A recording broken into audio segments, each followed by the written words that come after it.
Hi hello ನಮಸ್ಕಾರ ಎಲ್ಲರಿಗೂ camera ಕಣ್ಣು ಯೂಟ್ಯೂಬ್ ಚಾನಲ್ಗೆ ಸ್ವಾಗತ. ಇವತ್ತು ನಾವು ನಮ್ಮ ವಿಡಿಯೋದಲ್ಲಿ ಇನ್ಸ್ಟೆಂಟ್ ಆಗಿ ರವೆ ಮಸಾಲೆ ದೋಸೆನ ಹೇಗೆ ಮಾಡೋದು ಅಂತ ನೋಡೋಣ ಬನ್ನಿ.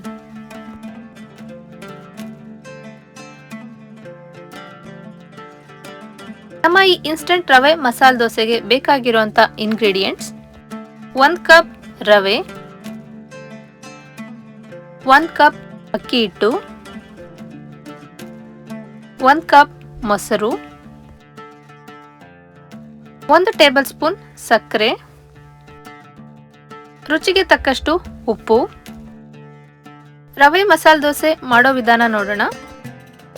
ಮೊದಲಿಗೆ ಒಂದು ಮಿಕ್ಸಿ ಜಾರ್ನ ತಗೊಂಡು ಅದಕ್ಕೆ 1 ಕಪ್ ರವೆ, 1 ಕಪ್ ಅಕ್ಕಿ ಹಿಟ್ಟನ್ನು ಹಾಕೊಂಡು ನುಣ್ಣಗೆ ಪುಡಿ ಮಾಡ್ಕೊಳ್ಳಿ.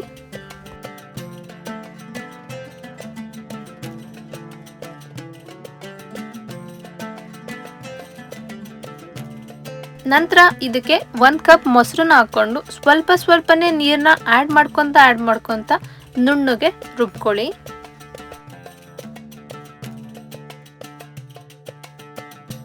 ನಂತರ ರೆಡಿಯಾಗಿರೋ ದೋಸೆ ಹಿಟ್ಟಿಗೆ ರುಚಿಗೆ ತಕ್ಕಷ್ಟು ಉಪ್ಪು ಮತ್ತೆ 1 ಸ್ಪೂನ್ ಸಕ್ಕರೆನ ಹಾಕ್ಬಿಟ್ಟು ಚೆನ್ನಾಗಿ ಮಿಕ್ಸ್ ಮಾಡ್ಕೊಳ್ಳಿ. ಈಗ ನಮ್ಮ ದೋಸೆ ಹಿಟ್ಟು ರೆಡಿಯಾಗಿದೆ. ಇದನ್ನ 20 ನಿಮಿಷ ನೆನ್ಕೊಳ್ಳೋದಿಕ್ಕೆ ಬಿಡಿ. 20 ನಿಮಿಷ ಆದ ನಂತರ ಕಾದಿರೋ ಹೆಂಚ್ ಮೇಲೆ ದೋಸೆನ ಹಾಕಿ ನೀಟಾಗಿ ಸ್ಪ್ರೆಡ್ ಮಾಡಿ.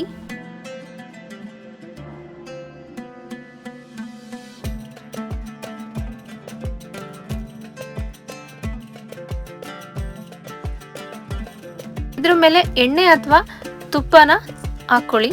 ಟೇಸ್ಟ್ ತುಂಬ ಚೆನ್ನಾಗಿರುತ್ತೆ.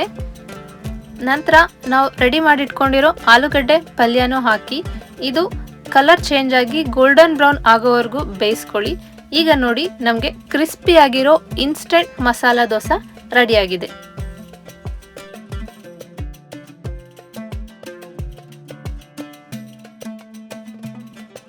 ಈ ದೋಸೆ ಮಾತ್ರ ತುಂಬ ಕ್ರಿಸ್ಪಿಯಾಗಿ ಟೇಸ್ಟಿಯಾಗಿರುತ್ತೆ. ಈ ರೆಸಿಪಿನ ನೀವೆಲ್ಲರೂ ಒಂದ್ಸಲ ಟ್ರೈ ಮಾಡಿ ನೋಡಿ. ಟೇಸ್ಟ್ ಹೇಗಿತ್ತು ಅಂತ ಕಮೆಂಟ್ ಸೆಕ್ಷನಲ್ಲಿ ತಪ್ಪದೆ ತಿಳಿಸಿ. ಇನ್ನು ಯಾರೆಲ್ಲ ನಮ್ಮ ಕ್ಯಾಮ್ರಾ ಕಣ್ಣು ಯೂಟ್ಯೂಬ್ ಚಾನಲ್ನ ಸಬ್ಸ್ಕ್ರೈಬ್ ಮಾಡ್ಕೊಂಡಿಲ್ಲ, ತಪ್ಪದೆ ಸಬ್ಸ್ಕ್ರೈಬ್ ಮಾಡ್ಕೊಳ್ಳಿ. Thanks for watching.